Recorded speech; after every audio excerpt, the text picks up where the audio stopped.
जम्मू कश्मीर के lieutenant governor Manoj Sinha ने DDC इंतखाबात के पुरअमन इनेकाद पर इत्मीनान और मसरत का इजहार किया है।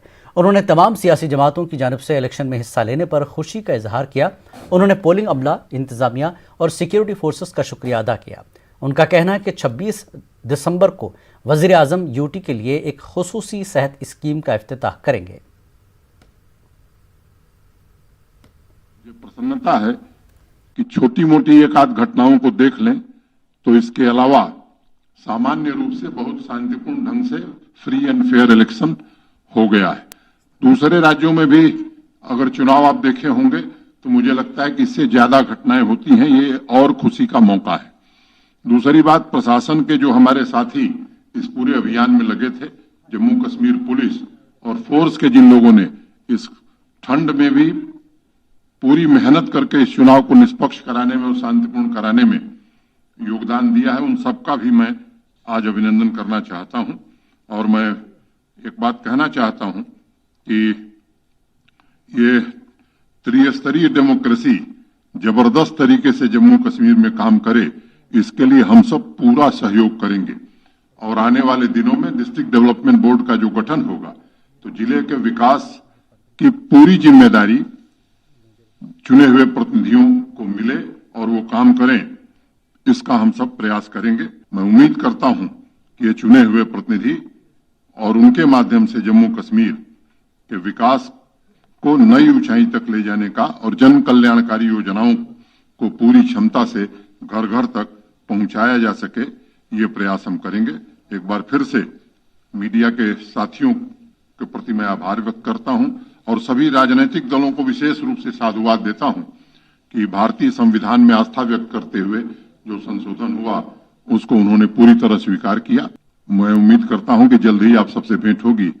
क्रिसमस और नए वर्ष की एडवांस में शुभकामना आप सबको देता हूं और उम्मीद करता हूं कि जल्द हम सब मिलेंगे। 26 दिसंबर को देश के सम्मानीय प्रधानमंत्री जी एक सेहत योजना का शुभारंभ करने वाले, आयुष्मान भारत सेहत के नाम से हमने ये कार्यक्रम शुरू किया है। 26 दिसंबर को प्रधानमंत्री जी के शुभारंभ के बाद हर सीएचसी पर, हर जनपद पर, यहीं जम्मू में भी हम लोग कार्यक्रम करेंगे, हर जिले में कार्यक्रम करेंगे और उसी दिन से गोल्डन कार्ड बंटना शुरू हो जाएगा। अभी तक मोटे तौर पर 16 लाख लोगों ने पंजीकरण कराया है। जो बचे हैं उनका भी वार फुटिंग पर पंजीकरण करा करके इस काम को भी हम पूरा करेंगे। बहुत बहुत धन्यवाद। पीडीपी सदर महबूबा मुफ्ती ने बालपुरा शोपियां में दोबारा पोलिंग कराने के फैसले पर इलेक्शन कमीशन को तनकीद का निशाना बनाया। महबूबा मुफ्ती ने इलेक्शन कमीशन के तर्ज अमल पर सवाल उठाते हुए कहा कि इलेक्शन कमीशन पार्टी देखकर पैमाने तय करता है। महबूबा मुफ्ती ने कहा कि बालपुरा शोपियां में दोबारा पोलिंग कराने का फैसला इसलिए किया गया क्योंकि वहां पोलिंग फीसद ज्यादा था। पीडीपी सदर ने इसे बीजेपी और प्रॉक्सिस को फायदा पहुंचाने की कोशिश करार दिया।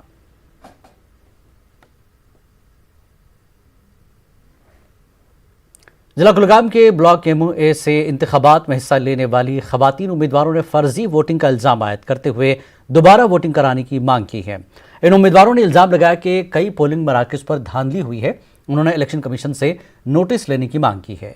इनमें पीडीपी उम्मीदवार रजिया रशीद और आज़ाद उम्मीदवार रफीका बिलाल शामिल हैं। पोलिंग हो रही थी तो रेडवेनी बाला में मैं जब गई तो वहाँ पे मैंने देखा कि वहाँ पे जो मेरे अपोजिट कैंडिडेट थे उनके हस्बैंड खुद ही वोट वहाँ पे डाल रहे थे। तो मैंने उनको पकड़ा। बाहर जाके जो वहाँ के इंचार्ज थे उन्होंने उनको चाटा मारा।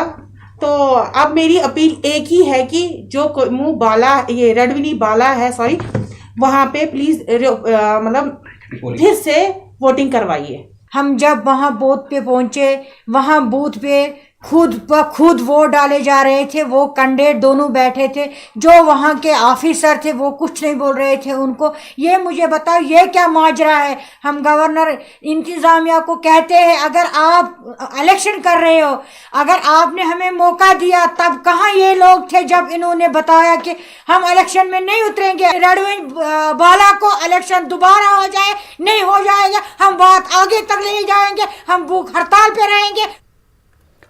कुलगाम के फुरसल ब्लॉक के चंद उम्मीदवारों ने कुछ पोलिंग मराकज पर धांधलियों का इल्जाम लगाते हुए दोबारा पोलिंग कराने की मांग की है। उम्मीदवारों ने मिनी सेक्रेटेरिएट कुलगाम में एहतजाज किया। उन्होंने कहा कि वो वोट शुमारी का हिस्सा नहीं बनेंगे। उन्होंने इलेक्शन कमीशन से मुदाखलत की अपील की है। काउंटिंग होगी 22 तारीख को, हम उसमें हिस्सा नहीं लेंगे। लिहाजा हम अभी भी इंतज़ामिया से गुजारिश करते हैं कि वो बदड़ू और पारीगाम की रिपोलिंग करे और हमें अपना हक दिलाए, हमें यकीन दिलाए कि बिल्कुल ये जो इलेक्शन हुआ है ये बिल्कुल ठीक तरीके से हुआ है। उनको वहां से निकाला गया है एजेंट्स को, और हमारे ये दो है मोहम्मद अमीन साहब और ये दूसरे कैंडिडेट्स हैं, उन्होंने डीसी साहब को उसी टाइम फोन भी किया है कि यहाँ बोगस वोटिंग हो रही है, मरे हुए लोगों के वोट डाल रहे हैं, जिनकी अभी एज ही नहीं है उन्होंने दूसरों के वोट डाले हैं, बिल्कुल अनफेयर है ये। अगर ऐसा ही हुआ ये रहा तो हमने सबने फैसला किया है कि हम काउंटिंग में हिस्सा नहीं लेंगे। अगर आपको पहले ही इसको चुनना था तो क्या मजबूरी थी आपको हमें यहाँ लाने? इसलिए मैं बदूरा में बिल्कुल रिपोलिंग चाहता हूँ और आपकी माध्यम से ये गवर्नर साहब से जो भी हैं हमारे, जो भी बड़े हुक्मरान हैं, जो भी ये हमारी मतलब एडमिनिस्ट्रेशन है, उन तक ये फरियाद पहुँचाना चाहता हूँ कि ये पुलिस ने जनूबी श्रीनगर में 3 किलोग्राम हेरोइन जब्त की है और मुलजिमीन को गिरफ्तार कर लिया। एसएसपी श्रीनगर डॉक्टर हसीब मोगल ने श्रीनगर में एक प्रेस कॉन्फ्रेंस से खिताब करते हुए कहा कि जब्त की गई मंशियात वादी में दहशतगर्द सरगर्मियों के लिए माली मदद देने के मकसद से थी। शहीदगंज के एसएचओ की क़यादत में पुलिस टीम ने टंकीपुरा के फयाज अहमद नद्दाफ के मकान पर छापा मारते हुए भारी मकदार में मंशियात जब्त की है।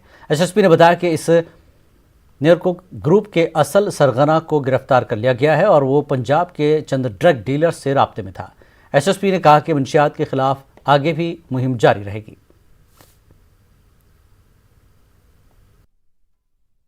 हम लोगों ने एक हीरोइन का जो है एक बहुत बड़ी कंसाइनमेंट, तकरीबन 3 केजी हीरोइन टाइप का एक सब्सटेंस पकड़ा है ग्रुप से, जो अपनी यूटी से बाहर जाने के लिए तैयारी थी उसकी। ये जनरली बॉर्डर एरियाज से ड्रग्स श्रीनगर में पहले आती है और यहाँ से फिर बाकी इलाकों में डिस्ट्रीब्यूट होती है, इवन आउटसाइड JNK भी डिस्ट्रीब्यूट हो रही है। ये एक बहुत बड़ी कामयाबी मैं अपनी जगह मानता हूँ और साउथ पुलिस को इसके लिए जो है कॉम्प्लीमेंट भी देता हूँ और इस पे वो मजीद कार्रवाई कर रहे हैं। मजीद हमें ये देखना है कि क्या इससे जो पैसा आता है, क्या उस पैसे का कोई लिंक टेररिज्म के साथ तो नहीं है। तो नार्को टेररिज्म लिंक्स अभी वर्कआउट करने बाकी हैं और अभी कुछ और भी उनके साथी और कुछ और भी उनके जो लिंक्स होंगे with in UT and outside UT, उनको भी पकड़ना बाकी है। उसके साथ ही एक छोटा सा मॉड्यूल जो यहाँ पे और काम कर रहा था, जो जहलम मार्केट आपकी बटमालू है, वहाँ से भी हमें बीच में कोई शिकायत आई कि कुछ जो आदमी हैं वो वहाँ पे छोटी छोटी पुड़ियाओं में ड्रग्स फरोख्त करते हैं। उसके बाद एक स्पेशल टीम सिविल में तश्कील दी गई जिन्होंने पूरा बर वक्त रंगे हाथों उनको पकड़ लिया। उनकी इन्वेस्टिगेशंस जो है जब वो की गई, उस सिलसिले में भी पर्चा जो है वो शहीदगंज में रजिस्टर हुआ और उसकी इन्वेस्टिगेशन के दौरान हमने एक बहुत बड़ा उनका जो सप्लायर था जो काजी कुंड में रहता था उसको भी पकड़ा। हमें लगता है कि इसके पकड़ने से जो श्रीनगर से अनंतनाग, कुलगाम और जो पुलवामा, साउथ कश्मीर के कुछ लिंक्स हमारे पास मिले हैं, तो इससे लगता है कि एक बहुत बड़ा मॉड्यूल जो है वो बस्ट किया गया है। हम लोग मिल के सोसाइटी के पूरे सपोर्ट से, सोशल ऑर्गेनाइजेशन, रिलीजियस ऑर्गेनाइजेशन की मदद से इस बीमारी को ख़त्म करें ताकि हमारी जो नौजवान नस्ल है वो ख़राब न। एसएसपी श्रीनगर डॉक्टर हसीब मोगल ने आज तस्दीक की है कि नटीपुरा का लापता नौजवान मिलिटेंट सफ में शामिल हो गया है। नौजवान की शिनाख्त इरफान के तौर पर हुई है और वो गुज़श्ता चंद दिनों से लापता है। उसके अलावा जो इंटेलिजेंस इनपुट्स हैं कि वो शायद उनकी सफ़ों में जुड़ गए। इरफान की कंफर्मेशन है हमारे पास, वो तो उसमें पर्चा लगा है, तो उस पर्चे की भी जो इन्वेस्टिगेशन है वो होगी, तो ऑब्वियसली उसमें वो मेन एक्यूज माना जाएगा, वो अलग सी बात है। तो अगर वो वापस भी आता है तो उस पर्चे की उसमें तो वैसे पेरेंट्स को बुला के हम काउंसल करते हैं जहां हमें पता चलता है कि ऐसा कुछ है हमारे पास इनपुट, तो बाकी उसके लिए रोक तो मुश्किल है अगर ऐसा है। लेकिन कुछ हमारे पास इनपुट नहीं है कि शहर श्रीनगर में बहुत सारे बच्चे तैयार हैं, ऐसा कुछ भी नहीं है। बानीपुरा में राजधान टॉप पर आए बर्फानी तूफान की वजह से फंसी 2 मुसाफिर गाड़ियों को बहिफाजत निकाला गया। इस कार्रवाई के दौरान बेकन और बीएसएफ ने अहम रोल निभाया। कहा जा रहा है कि इस वाक़े में 2 ड्राइवरों समेत 6 मुसाफिर फंस गए थे। इनको बाद में बीएसएफ राजधान पोस्ट ने रात भर अपने पास रखा। दूसरी जानब आपसी तालमेल में कमी को लेकर गुरेज से आए मुसाफिरों को सख्त मुश्किलात का सामना करना पड़ा। कई मुसाफिरों को बांडीपुरा की जानिब पैदल सफ़र करना पड़ा। उधर मकामी लोगों ने इस वाक़े के दौरान SDM गुरेज के रूल की सताइश की है। उन्होंने मुस्तकबिल में आपसी तालमेल को बेहतर तरीके से बनाए रखने का मुतालबा किया है ताकि इस पुरखतर सड़क पर कोई जानलेवा हादसा पेश न आए।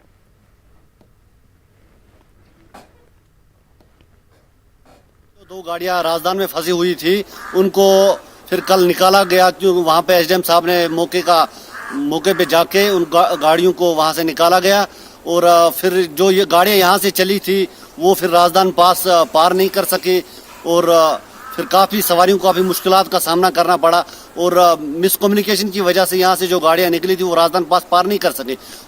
अब हम आला हुकाम से यही गुजारिश करते हैं कि जब भी आगे गाड़ियाँ छोड़ी जाए और कम्युनिकेट करके छोड़ी जाए क्योंकि रास्ता काफ़ी खतरनाक है, कभी जानलेवा भी साबित हो सकता है। इसलिए द्रास के गोरखा में बर्फानी तोदे गिरने से एक फौजी जवान और एक पोर्टर की मौत हो गई। फौजी जवान की शनाख्त M प्रदीप और पोर्टर की शनाख्त राजकुमार के तौर पर हुई है। जरूरी तिब्बी कार्रवाई के बाद दोनों की लाशों को आखिरी रसूमात के लिए रवाना कर दिया गया।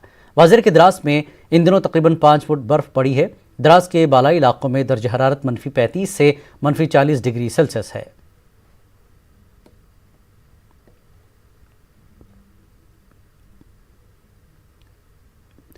द्रास से 0 पॉइंट तक रोड साफ रहने और बेहतर मौसम के बावजूद ज़ुजला पास को ट्रैफिक के लिए खोला नहीं गया। हुक्काम के मुताबिक इंडिया गेट के पास बर्फीली हवाएं चलने से काम में रुकावटें पैदा हो रही हैं।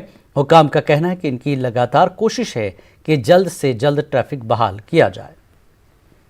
देखो वो सब वेदर के ऊपर डिपेंड करता है। हम रोज़ कोशिश करते हैं कि रोज़, जैसे कि कल भी हमने कोशिश करा था कि पूरा कनेक्ट हो जाए। कल जब हमने यहाँ से, कल भी हम सुबह निकले थे स्टार्ट करने के लिए, हम कनेक्ट करने की पूरी कोशिश हमारी रही थी, बट यहाँ पे विंड ने इतना, अभी आपने जैसे देखा विंड इतना चल रहा था और हम ऑपरेट ही नहीं कर पा रहे थे। जितना हम क्लियर करे जा रहे थे वो वापस का वापस रोड पे आया जा रहा था। बट हमारी पूरी कोशिश रहेगी कि इसको जल्द से जल्द हम कनेक्ट कर दें ताकि कनेक्टिविटी लद्दाख से सिविल कनेक्टिविटी और आर्मी कनेक्टिविटी दोनों।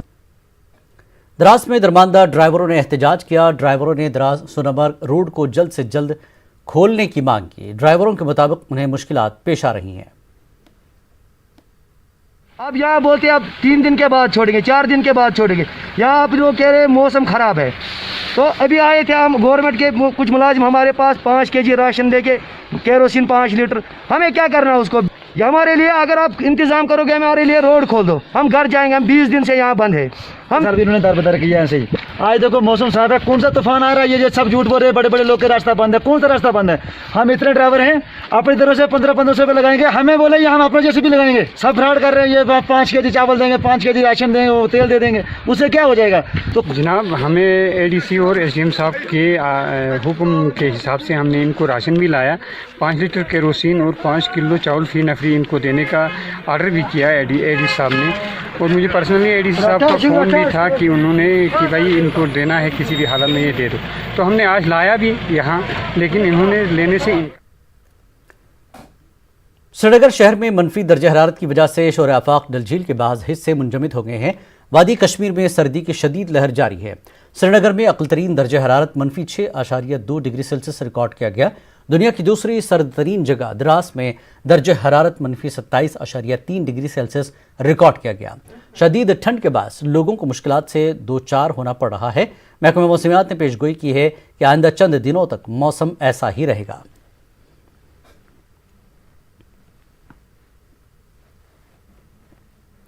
जिला अनंतनाग के बेशतर राशन घाटों और फेयर प्राइस दुकानों पर नस्ब आधार मशीनों के नाकारा होने की वजह से लोगों को राशन के हवाले से मुश्किलात दरपेश हैं। लोगों का कहना है कि बख्शियाबाद समेत मुतादिद इलाकों में इन मशीनों की वजह से राशन हासिल करते वक्त आधार लिंक में रुकावटें पैदा होती हैं। सारिफीन ने DC अनंतनाग और महकमे फूड एंड सिविल सप्लाइज के अफसरान से फौरी मुदाखलत की अपील की है। Assistant director food supplies Anantnag ने इस मसले का एतराफ़ करते हुए यकीन दिलाया कि इसका फौरी इजाला किया जाएगा। स्टोरस पे दुआई तोमलस ये दुआई मशीन खराब यह मशीन अख नो गई सख्त तंग डेली यून डेली बोलो मशीन गई खराब अत कर दीता मशीन नो क्या मसला यह ग यल तोमुल वोमुल गैस वातुन तो बे मशीन विशीन हज दोहे कति मोजूर पेशन मशीन चलान वह क्या गस वातुन ये तोमुल वोमुल गस वातुन बे दोहे योत तोमुल छाड़ने दपान करियो नोट गड़ा मशीन चलान गड़ा कह चीज चलान अस वन तो अत क्या सबब। वक्त एक ब्रेक का, ब्रेक के बाद फिर लौटेंगे।